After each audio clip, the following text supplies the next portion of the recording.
Slogan দিয়ে নেতাকর্মীরা বলতে থাকেন, এই মুহূর্তে খবর এলো ইশরাক মেয়র হলো, এই মুহূর্তে খবর এলো জনগণের বিজয় হলো।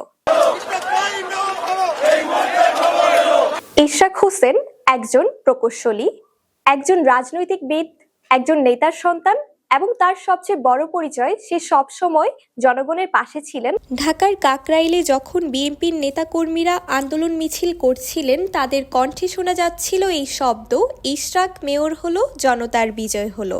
গত কয়েক বছর ধরেই তিনি ছিলেন মানুষের পাশে। দল ক্ষমতায় না থাকলেও ইশরাক ছিলেন মাঠে, হোক তা প্রখর রোদের দিন কিংবা বন্যার সময়।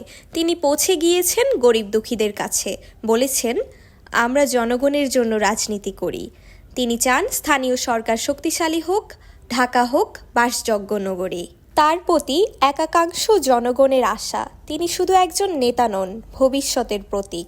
নতুন প্রজন্মের প্রতিনিধি হয়ে উঠেছেন তিনি, যেখানে রাজনীতি মানে শুধু ক্ষমতার খেলা নয়, বরং মানুষের সেবা।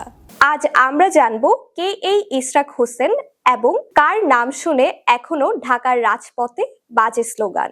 আমরা জানি রাজনীতির পথ কখনোই সহজ নয়, কিন্তু একজন ইঞ্জিনিয়ার যখন রাজনৈতিক কর্মী হিসেবে আমাদের সাথে হাত বাড়ান, তখন আমরা জানি রাজনৈতিক পথে আমরা এক দৃঢ় আত্মবিশ্বাসী জননেতাকে দেখতে পাই। ইশরাক হোসেন কি হতে পারে আগামী দিনের নেতৃত্বের প্রতীক? সেই উত্তর সময় দেবে। আমি নিশাদ, দেখছিলেন সিএনটিভির বিশেষ ডেস্ক রিপোর্ট জনতার ইশরাক। দেখা হবে পরবর্তী কোনো পর্বে। আসসালামু আলাইকুম।